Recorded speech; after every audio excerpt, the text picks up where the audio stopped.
வணக்கம். இன்றைக்கி நம்ம பார்க்க போகிற சமையல் ஒரு அருமையான இட்லி பொடி தான் பார்க்க போகிறோம். இது சாதத்துலேயும் போட்டு சாப்பிட்லாம். டேஸ்ட்டு நல்லா அருமையாக இருக்கும். வாங்க அதை எப்படி செய்யலாங்கிறத பார்க்கலாம்.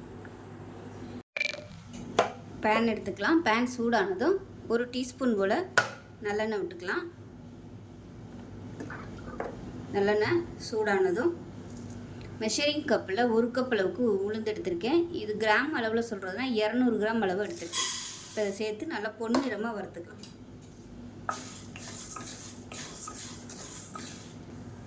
இப்போ பாருங்கள், உளுந்து நல்லா செவந்து வந்துருச்சு பாருங்கள். இப்போ இதை வேறு பிளேட்டுக்கு மாற்றிக்கலாம். இப்போ அதே கடாயில் ஒரு சொட்டு நல்லெண்ணெய் ஊற்றிக்கலாம். மெஷரிங் கப்பில் 1/4 கப் அளவுக்கு கடலைப்பருப்பு எடுத்திருக்கேன். கிராம் கணக்கில் சொல்கிறதுனா 125 கிராம் அளவுக்கு எடுத்திருக்கேன்.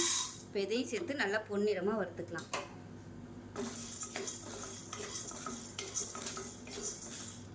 இப்போ பாருங்கள், கடலைப்பருப்பு நல்லா செவந்து வந்துருச்சு. இதையும் வேறு பிளேட்டுக்கு மாற்றிக்கலாம். இப்போ அதே கடாயில் எண்ணெய் ஊற்றவேனா, அதில் எண்ணெய் இருக்குது. மெஷரிங் கப்பில் 1/2 கப் அளவுக்கு துவரம்பருப்பு கிராம் கணக்கில் 125 கிராம் அளவுக்கு எடுத்திருக்கேன். இப்போ இதையும் சேர்த்து நல்லா பொன்னிறமாக வறுத்துக்கலாம். இப்போ துவரம்பருப்பு நல்லா செவந்து வந்துருச்சு. இதையும் வேறு பிளேட்டுக்கு மாற்றிக்கலாம். இப்போ அதே கடாயில் கொஞ்சமாக எண்ணெய் விட்டுக்கலாம்.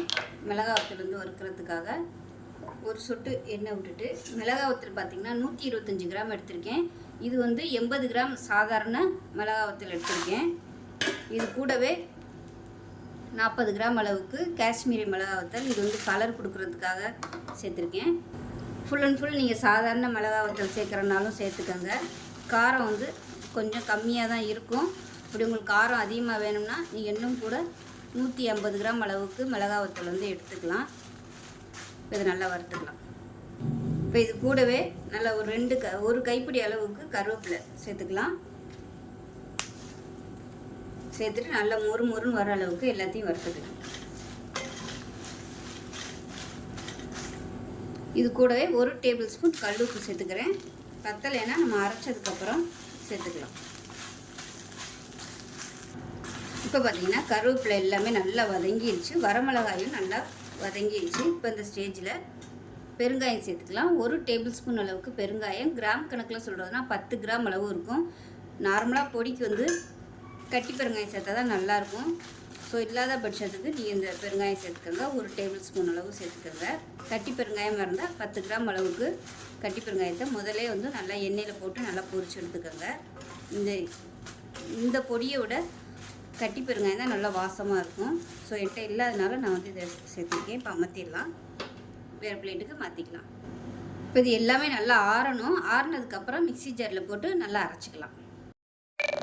இப்போ பாருங்கள், பொடி நல்லா அரைச்சாச்சு. உங்களுக்கு எந்த பக்குவத்தில் பிடிக்குமோ அது மாதிரி அரைச்சிக்கோங்க. சில பேருக்கு நெருன்னு இருந்தால் தான் பிடிக்கும். நான் எப்பயுமே கொஞ்சம் நைஸாக தான் அரைப்பேன்.